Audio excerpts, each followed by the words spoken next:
them from getting a response through the normal channel. So they do go out and look to see and check people's welfare. Again, this earthquake centered right there near the Hector mine, which is near the town of Ludlow out there in the Inland Empire. Magnitude 7.0. You know, every time I say that, I think, my... Much farther than 50 miles. Well, yes, they can, but that 15-day waiting period still applies to everyone in Southern California. Okay, tell us about flow, as I did mention, so we'll have clear skies. what can people get? I know when I was awakened this morning and I started listening to the radio, because you're trying to ascertain just how serious it is. And when I heard the 7.0, it gets your attention. Yeah. It really does, because you don't know if it's going to be smaller in magnitude and perhaps you're near the epicenter, or if you're a great distance away and you're having a different point of view. And certainly the people we've heard from over the last 6 hours or so, if they were in the high desert, they describe it in great detail with a lot of drama, and people who are further and further away did not have that same experience. Right. It was interesting. I was just thinking about the fact that people who felt this earthquake as far away as Utah, Phoenix, Arizona, and of course Las Vegas. When the earthquake happened in San Francisco on October 17th of '89, that was a 7.1, and people actually felt that in the San Fernando Valley here.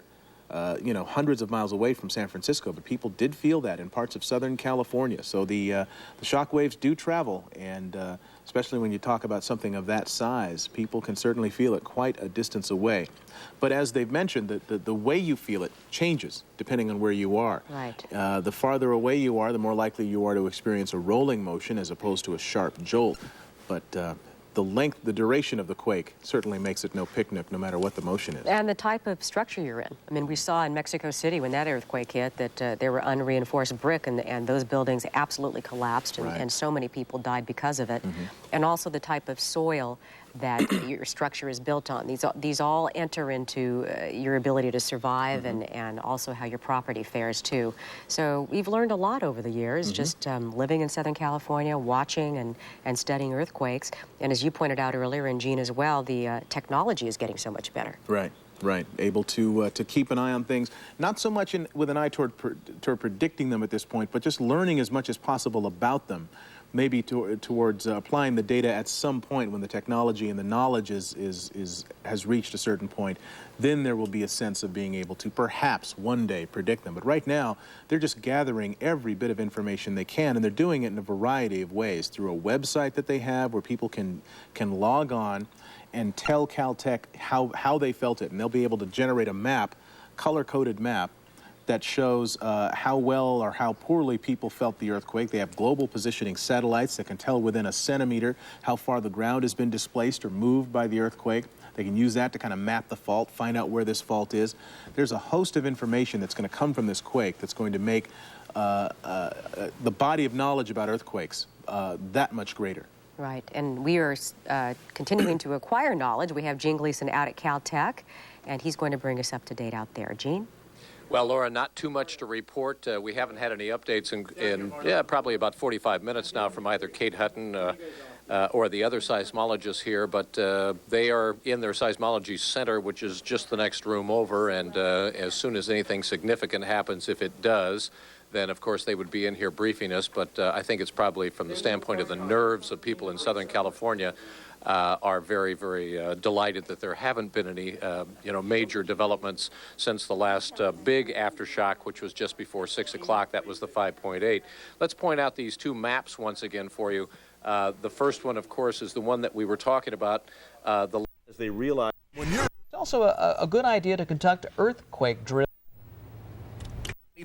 And as a bonus, you get this handy carry pouch free. Call 1-800-753-0202 to order your Fuzuoku for just $19.95 and receive the carry pouch free. Or send check or money order to this address. Call 1-800-753-0202. Sports Tonight with Fred and Vince, 11 Eastern on CNN.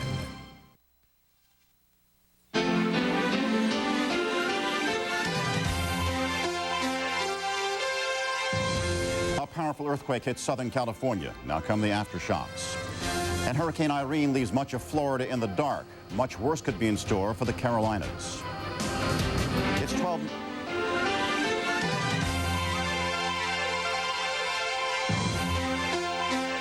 It's 12 noon here on the East Coast, 9 a.m. in Joshua Tree, California. It's October 16th. This is a special edition of CNN Saturday. I'm Gene Randall reporting today from Atlanta. A special welcome to our international viewers. A little more than 6 hours ago, a magnitude 7 earthquake struck Southern California, but location was everything. The quake was centered near sparsely populated Joshua Tree, about 130 miles east of Los Angeles. 4 people suffered minor injuries, but the most serious effect reported so far, the derailment of an Amtrak passenger train in the Mojave Desert. Our coverage begins with Ann McDermott in Los Angeles. It wasn't the big one, but at 7.0, it was a pretty big one. According to a seismologist, its epicenter was Hector Mines, a small community in a sparsely populated desert area in Southern California.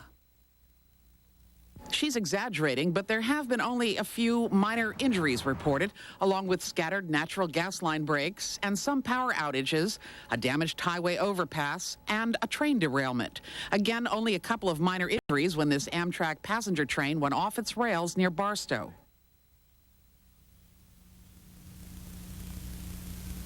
The quake was felt as far away as Las Vegas, Nevada, where vacationers found themselves fleeing their hotel rooms in the middle of the night.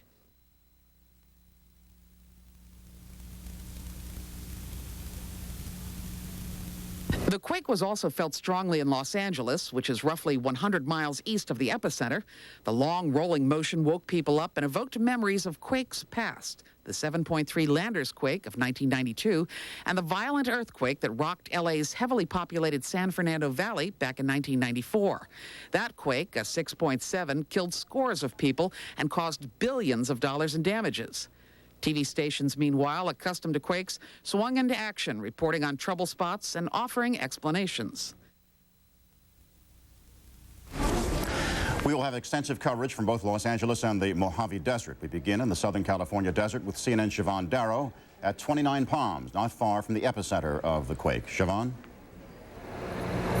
Well, Gene, Hector caused a lot of shaking and rattling and scared a lot of people here in 29 Palms, which is about 30 miles from the epicenter. It's a small community, about 15,000 people. Most of the people we've spoken to are fairly accustomed to earthquakes, so they knew what it was immediately when they were jolted out of their beds this morning. One woman we spoke to said, though, she was terrified by the loud sonic boom sound, and she hid in her closet. But many of the people we spoke to, although they endured a couple of hours of power outages and lots of phone calls from friends all over the country and family members, pretty much were accustomed and business got back to normal. Now, the supermarket that I'm standing in front of is closed down. It's taped off. There's police out there. Some plaster's down. They haven't let us in, but we know that a lot of the food is off the aisles, fallen off the shelves into the aisles. We don't know if there's any structural damage. We don't believe there is. We can't see any from here anyway. Now, on our way to 29 Palms, we stopped at a place called Joshua Tree. It's 15 miles away, and we went into a small market there, a liquor market and food store where everything was off the shelves, bottles of Worcestershire sauce, vinegar. The employees were all in sweeping up the mess. The manager said that he lost as much as half of his liquor stock. So he said that he could have lost thousands and thousands of dollars worth of liquor. I wake up, I was thinking like it's not, that much. Then I came here at 4 o'clock. Everything was on the floor and get shocked. It's like so much damage. Is there building damage at all, or is it just things off the shelves? Things off the shelf, everything fell down. Mostly wine and liquor. That's most expensive things we have. Any idea how much this is going to cost you? About $25,000 to $30,000. Because of the liquor? Because the liquor is so expensive. I have $50,000 liquor. Half of them is fell down. We also stopped at the Joshua Tree Inn, where there were some very startled overseas guests staying. We spoke to them and to the night manager there. It was pretty chaotic. I wasn't sleeping at the time. I was awake, and I was just messing with some music on my computer, and I heard the initial boom, which I guess, I don't know the mechanics of earthquakes, but I think the sound waves travel through the air faster than they do through the ground. So anyway, I heard that, and I knew right away that it was an earthquake. We woke up at about 10 to 3 this morning, and everything was rumbling and shaking a bit. Then it suddenly got more intense. And I turned to my wife and said, "This is an earthquake." And she didn't say anything at that point. It was very frightening, in fact. Again, the damage pretty much confined to things off shelves and rattled nerves. I'm Siobhan Dara reporting live from 29 Palms. Watching all this from Los Angeles is CNN's Jim Murray. Jim? Gene, this quake was felt in 3 states, California, Nevada, and Arizona. The farther away from the epicenter, understandably, the less the amount of the impact of the quake. A spokesperson for Palm Springs Fire Department tells CNN there are no reports of any injuries, no reports of any damage to that community, which is about 50 miles from the epicenter. Airport police at Los Angeles International Airport, where the quake was felt, reporting business as usual, as they are at Ontario Airport. There were some power outages associated with this earthquake. Southern California Edison tells us that some 80,000 customers. There is approximately a 50-mile-long fault called the Piscua Fault, which is a candidate for this earthquake. And again, it is located, as we've been pointing out, about 30 miles north of Joshua Tree. They've given us a map, which I will pull into frame here. This indicates, if you will, this is the aftershock zone, if we can push into it, from the Landers earthquake in 1992. Right around here is the epicenter from 1992, and these are the literally thousands of aftershocks which took place then. This earthquake today is located to the east of this aftershock zone. It is in the perimeter of it, and so therefore that's one of the reasons they believe it is somehow connected. But it is an earthquake of its own. It is not considered an aftershock, although they did have a couple of foreshocks here last night. Those foreshocks they would have called aftershocks to Landers, but now they believe they were precursors of the main event which happened today. But this gives you an idea as to where the seismic activity has been over the past 7 years. This significantly to the east of that, and not necessarily part of this aftershock zone. Now, this earthquake itself has spawned scores of aftershocks, 11 magnitude 4 and above. We know 2 magnitude 5.3 and above. One, the last one at 5.8. Dr. Hoxson, if we could just talk to you real quick. We're live with Dr. Egil Hoxson, who's a seismologist here. Now, you were talking about this earthquake fault, the, if I get the name right, the Piscua Fault. Is that a candidate, or is it a strong candidate for this earthquake? That's the candidate. We don't have strong candidates yet.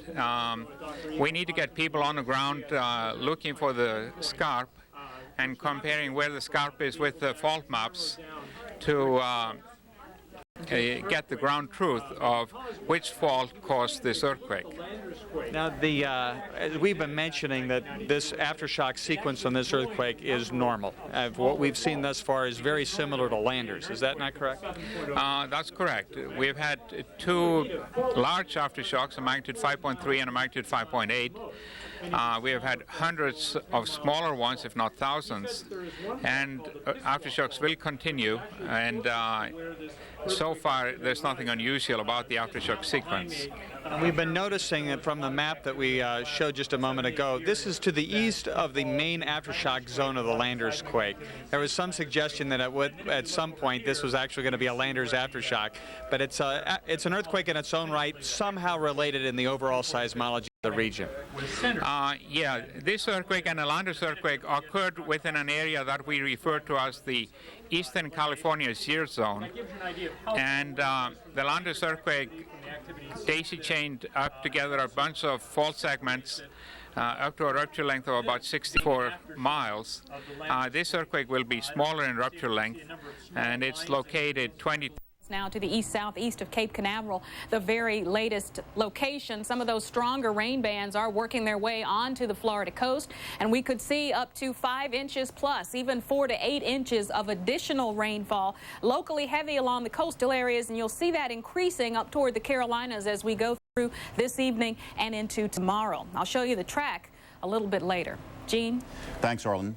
CNN's Susan Candiotti is in Oakland Park, Florida, just north of Fort. We've seen in the past in this region, and it also... I wake up, I was thinking like... ...on today as well, and... I love the accent, that's... Off with the ball. Never. How are Night. David, we understand that you spoke to some people there at the scene, and the videotape is ready. Perhaps you can set it up for us. I spoke to a number of people, Laura. I spoke to the conductor on board this train and also a couple of the passengers who were explaining just exactly how they felt. This in the very early morning hours right after we got here, still dark out here at the time, and they told us this about what exactly they experienced at the moment that this earthquake struck. Initially, I thought it was like a derailment. It was just a real hard shake, and then it just kept bang, bang, bang, bang, bang, and that's when I felt the train coming off the tracks, and you know, we just started going through the procedure of making sure everybody was okay and inspecting our train. Were you worried at that point that one of these cars might go over or this could become worse? Well, I really didn't know what to think until I had a chance to look the train over. And once I made an inspection of the train, everything seemed to be okay. No, it's my first experience because I'm from England, you see, so I've never experienced anything like this before. And it was just like a massive jolt and didn't have a clue what was going on until someone came through and told us. Did you think the train maybe had hit something? No, I had a feeling it was something pretty bad, but like I said, I didn't know what had happened until someone came through and told us. And it was, I mean, judging from the track down there, it's pretty bad of what happened because the track's just buckled, so we were quite lucky. I was nervous. Had you ever been through an earthquake before? Yes, at home, but not on the train. Well, there you hear from some of the people that we spoke with, and now you see some of the people still on board up in the passenger cars themselves. We walked on board the train, and as we mentioned a little bit earlier, we were talking to Mark and Laura about this. You had people that actually had tilted back in their seats and were kind of dozing, you know, after this all had happened. And that was even dozing through, by the way, a couple of aftershocks that were kind of sizable while we were on board as well. But a lot of the other people, really, to be fair, nervously shaken by what they'd been through, which is certainly to be expected. And they were looking forward to being taken into the hotels in Barstow so that they could get a little bit of sleep before traveling on, certainly in buses this time, from here into Los Angeles itself. They're going to be taken down into Union Station, and of course that'll all be picked up by Amtrak, as well as their food for the day. They brought a catering truck out here, and they've been trying to do their best to keep people happy through a very, very trying time. Mark, Laura? Okay, it was interesting, David, to hear that little girl. Yeah, I've been through earthquakes before, but not on a train. I think that does make a difference. All right, David, thanks a lot. We're going to check in with Sid Garcia. He is live in Orange County and has some more information and talk to some people who went through this thing. Thing. All in all, they seem like minor injuries in comparison to what is possible in a train derailment. We remember what has most recently happened in London. Certainly